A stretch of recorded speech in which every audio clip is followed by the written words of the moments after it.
All right, welcome everyone. This is a totally ad hoc live stream, just a real quickie. I've got some time to burn between meetings here. I'm in town today, and I thought I'd just get some thoughts out. I know most of you will see this video after the live stream is over, but I just thought I'd put this out there. I don't have my selfie stick today, so I'm holding my phone by hand, so I apologize if it's a little shaky. Also, there's construction going on in the building that I'm sitting next to, so there could be a little bit of noise. I apologize for that. I saw there are so many things happening today. I wanted to say just a few things. Well, we'll see how long I talk, but somebody made a really good point on Twitter, and I thought I'd bring this up and tie this in with things that are happening. They said, you know, the fact that countries of the world are not calling out the horrible things that are happening in Australia shows that they are all complicit in what is happening. Hey Tab, good to see you. So, and this is like if you see somebody being abused or beaten up or, you know, kidnapped or whatever, and you do nothing and say nothing, that as far as I'm concerned, you're complicit in this. And all the governments of the world are complicit, because nobody is calling out Australia and the politicians and the Nazi police forces there for what they're doing to their people. And it's horrible. I mean, if you are watching what's happening in Australia, it's alarming.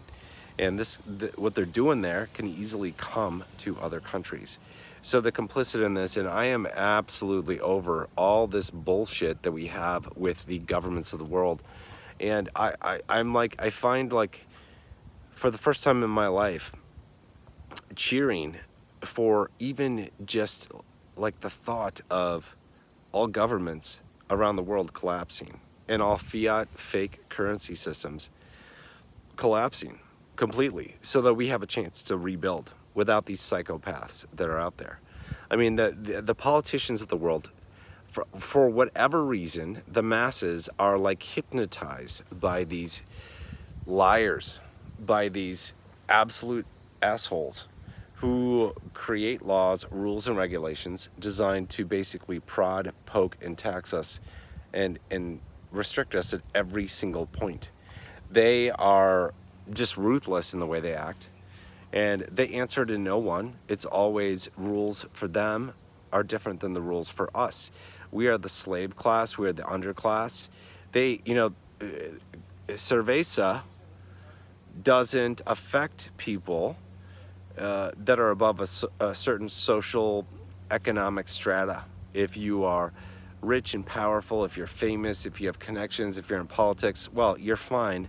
And you can go to and host a birthday party with hundreds of people.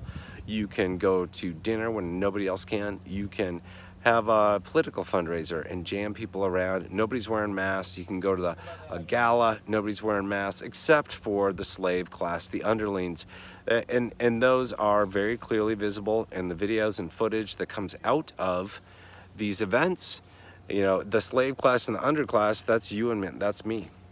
And they're the ones wearing masks. They're the ones, you know, the waiters, the waitresses, anybody who's a quote unquote servant holding up the master's, you know, table, or the mistress's, you know, a dress, or whatever the hell they're doing.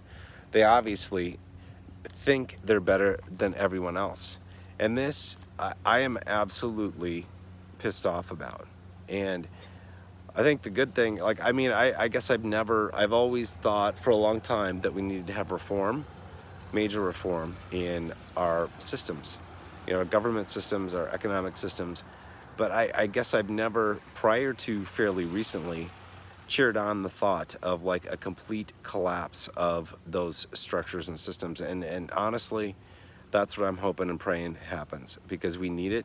We need to boot every one of these MFers out of office and get rid of these psychopaths at the World Economic Forum, Satan Klaus and his buddies, and all these people who want to do nothing but enslave us and restrict us further. They're going to tax us and regulate every aspect of our lives, and our kids' lives, and our grandkids' lives for perpetuity if we let them.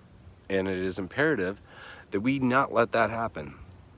We did not come here for this bullshit.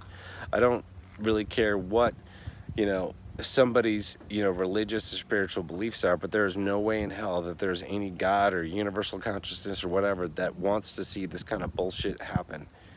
It is absolutely corrupt. It is absolutely sick.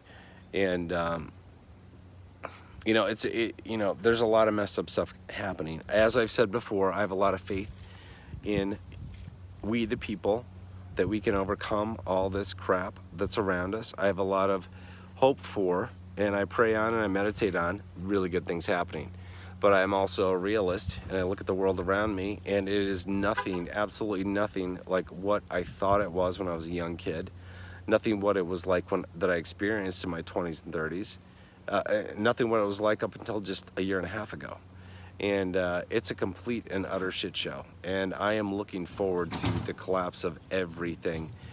And I am also like worried about the millions upon millions of people who will suffer greatly when that happens, because if that happens, it will harm a number of people, at least in the short term, and that's not going to be easy, and people are going to suffer. But if we don't get out of these messed up systems that basically enslave all of us, then it's just going to keep getting worse and worse and worse and worse. And we need to get to the point where we stand up and we say, fuck no, we are not going to put up with this bullshit. And it, you know, if you look at places like Australia with heavy-handed tactics that are out there, and if for those of you who just joined, I don't have a selfie stick, so I'm holding the phone with my hand, so it's a little jostly. But if you look at what's going on there, make sure my finger isn't in the way. I really miss my selfie stick right now. But if you look at the stuff that's going on there, and now I just lost my train of thought. Look at that. Anyway, what was I going to say about that? Oh yeah. So justifiably so, people will say, and I understand where they're coming from, that, you know, people shouldn't stand up to and protest, you know, and get right in the faces of these cops and these evil motherfuckers that are out there abusing people and abusing, you know, their powers and basically violating civil liberties. Because, and justifiably so, and what will likely happen is the government will use that as an excuse to crack down even harder. And the way I look at it is this: it's like, if you don't stand up to a bully, the bully is going to keep beating you until he knows that you're submissive. And if you beat the crap out of the bully, the next day he might bring back more of his friends and bring down the pain a little bit more, you know, a little bit harder on you the next day. But if you give up at that point, like, you're screwed. And so if we get to the point where additional restrictions or troops or whatever, whoever is brought in to quell rebellion, and I'm going to put that in quotes, because that can mean a lot of different things. In newspeak, everything means something different today than it used to a couple years ago.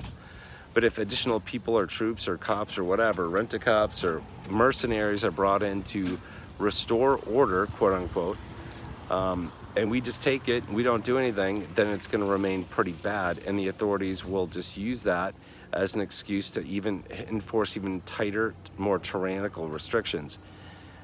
What needs to happen in that situation is that people still need to keep standing up and to not let up, no matter how tough it gets, because the moment you let up is the moment they win. And when they win, they're not going to let you go back to what it was like 6 months ago, a year ago.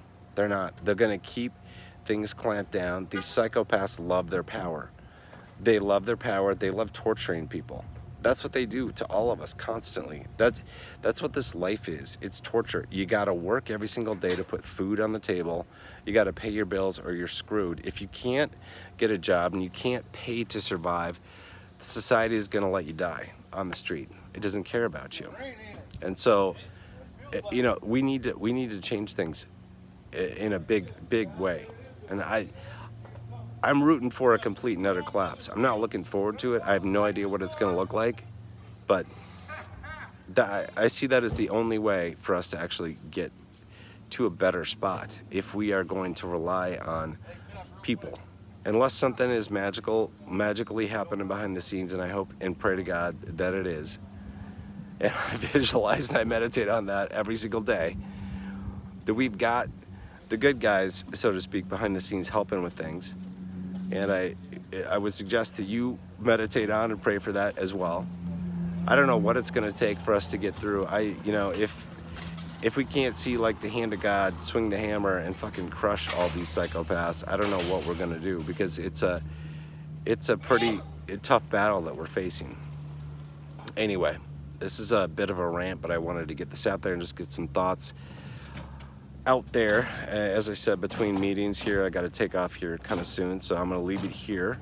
Hope you guys are doing well. Try to do something every day, like I've said before, that hopefully restores your faith in humanity. And at the very least, if you can't do that, do something that you enjoy, something that that you like to do, whether it's hanging out with other people, reading a book, watching a movie, getting outside, doing something. Do something that you enjoy every single day, because none of us knows how much time we have left in our life, and unless you enjoy it the best you can, there's no point in living.